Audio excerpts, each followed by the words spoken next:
Hello everyone.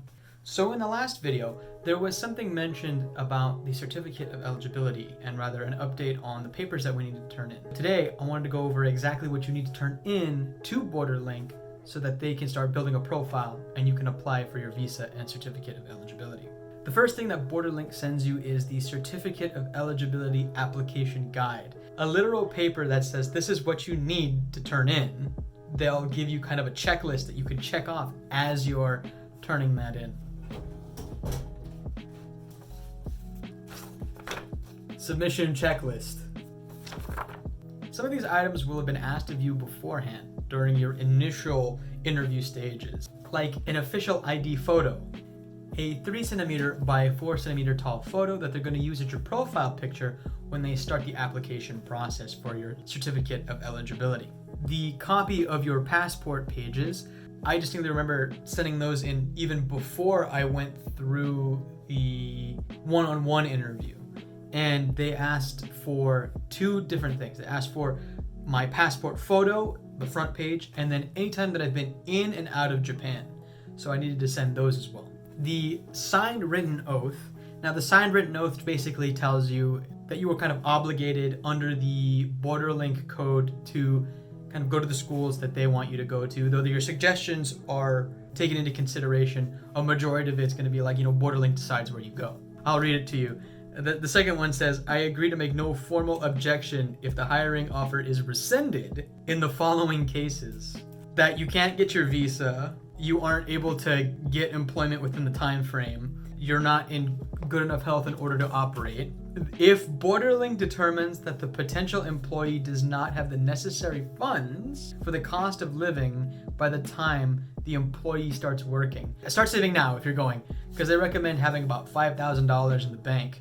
And that's actually one of the things that you're going to have to send them is a bank statement showing that you have enough money. If the potential employee presents any problems during the practical training period prior to the employment in schools. Ooh.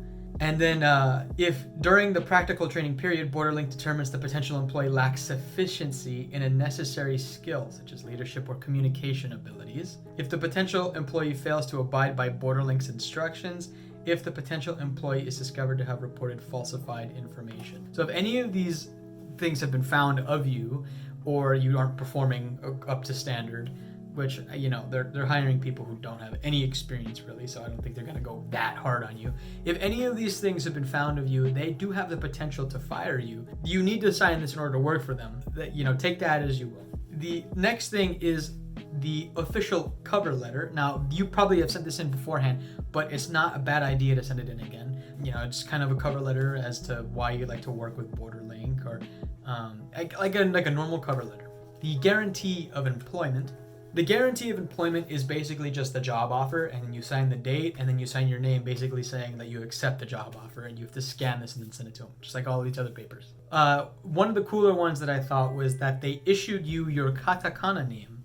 So when you apply, right, you're going to have to send your full name to them, and then they will actually send you a paper with your katakana name written out. Then have the opportunity to change it if you don't like the one they sent you.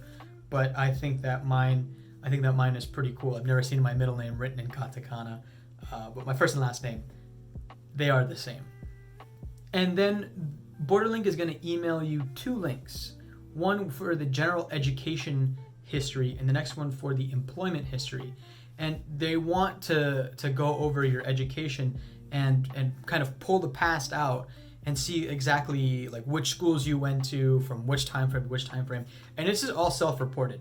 So if you want to, give them the most accurate information, I recommend that you go actually into your, education history and really tell them as much as you can. And then for the employment history, they only want jobs that you've worked full time. So any part-time jobs or anything like that necessarily won't count towards your employment history. If you haven't already sent them your diploma or your TEFL attested certificate, anything that qualifies you, then I would recommend sending that.